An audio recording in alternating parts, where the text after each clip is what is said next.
అశ్వత్థామ ఎవరు? తన నుదుటిపై ఉండే మణి రహస్యాలేంటో తెలుసా?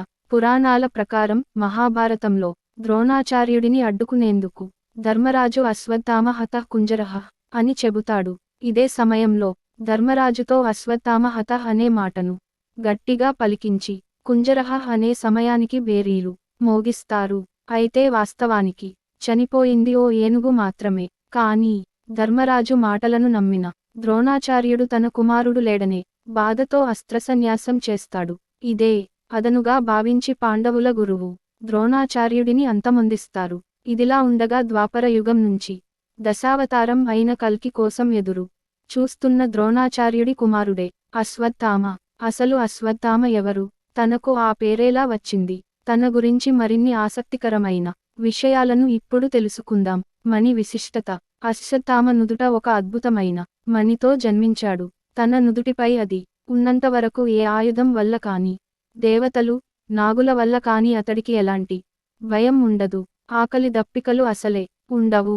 కల్కి సినిమాలో అమితాబ్ బచ్చన్ నుదుటిపై ఉండే మణి ఇదే. మరోవైపు అశ్వత్థాముడిని శపించే ముందు శ్రీకృష్ణుడు అతడి నుదుట ఉన్న మణిని తీసేసుకుంటాడు. అశ్వత్థామ ఎవరంటే పురాణాల ప్రకారం ద్రోణాచార్యుడు కృపి భార్యాభర్తలు. వీరికి పెళ్ళై ఏళ్లు గడుస్తున్నా సంతానం కలగలేదు. ఎన్ని పూజలు చేసినా ఫలితం దక్కకపోవడంతో ఈ దంపతులు హిమాలయాలకు చేరుకుని అక్కడ స్వయంభుగా వెలిసిన శివలింగాన్ని పూజ చేసి కఠినమైన తపస్సు చేస్తారు. అప్పుడు శివుని శక్తితో సమానమైన కుమారుడు పుట్టాలని కోరుకుంటారు. అలా శివుడి అంశతో ద్రోణాచార్యుల దంపతులకు అశ్వత్థామ జన్మించాడు. తను పుట్టిన సమయంలో ఏడుపు అశ్వం శబ్దంలా ఉండటంతో తనకు అశ్వత్థామ అనే పేరొచ్చింది. అయితే తను పుట్టినప్పటి నుంచి ద్రోణుడికి అనేక కష్టాలు ఎదురయ్యాయి. అంతేకాదు తన వల్ల అశ్వత్థామకు కూడా అనేక ఇబ్బందులు ఎదురయ్యాయి. దీంతో తనకు గోమాతను దానం ఇవ్వాలని చాలా మందిని కోరినా ఫలితం రాలేదు. అయితే చివరకు అష్టకష్టాలు పడుతూ హస్తినాపురానికి చేరుకుని పాండవులు, కౌరవులకు అస్త్ర విద్యలు నేర్పించే గురువుగా బాధ్యతలు స్వీకరించాడు. అలా వారితో పాటు అశ్వత్థామ కూడా అన్ని విద్యలు నేర్చుకున్నాడు. అశ్వత్థామ ఇప్పటికీ బతికే ఉన్నాడా? పురాణాల ప్రకారం ఎన్ని యుగాలైనా కొందరు వ్యక్తులు భూమ్మీద సప్త చిరంజీవులుగా ఉంటారు. వారిలో హనుమంతుడు, విభీషణుడు, వ్యాసుడు, పరశురాముడు, అశ్వత్థామ, బలి చక్రవర్తి, కృపాచార్యులు. అయితే కృష్ణుడి శాపం వల్ల ముఖం నుంచి చీము, నెత్తురు కారుతున్న స్థితిలో మానని గాయాలతో అశ్వత్థాముడు ఇప్పటికీ బతికే ఉన్నాడని ప్రచారంలో ఉంది. అశ్వత్థాముడు ఇప్పటికీ బతికే ఉన్నాడని ఉత్తరాదిన చాలా బలంగా నమ్ముతారు. మధ్యప్రదేశ్కు చెందిన ఓ డాక్టర్కు ఆయన కనిపించాడని చెబుతుంటారు.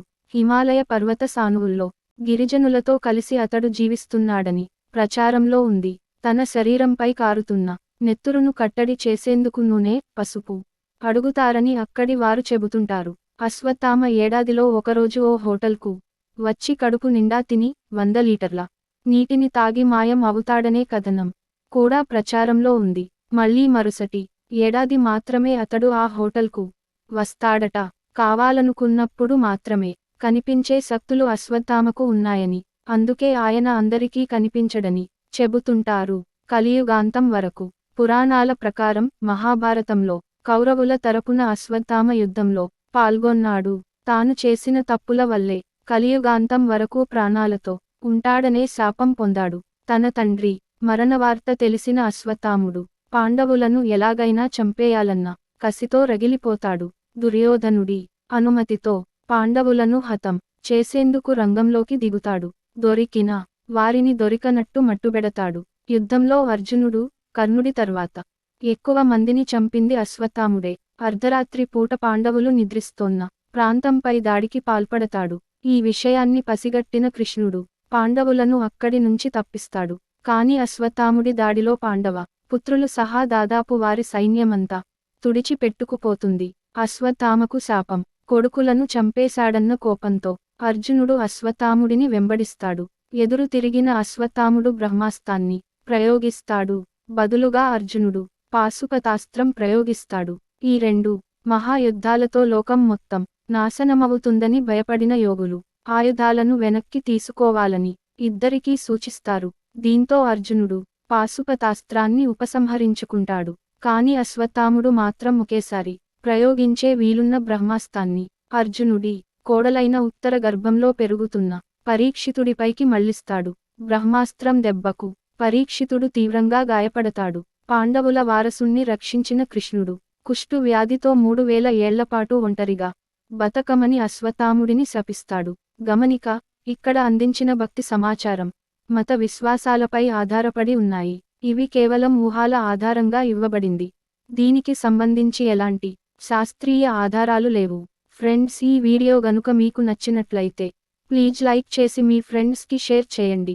అలాగే మా కొత్త వీడియోస్ మీకు వెంటనే చేరాలంటే మన ఛానల్ని సబ్స్క్రైబ్ చేసుకొని పక్కనే ఉన్నటువంటి బెల్ ఐకాన్ని ప్రెస్ చేయండి. ధన్యవాదములు.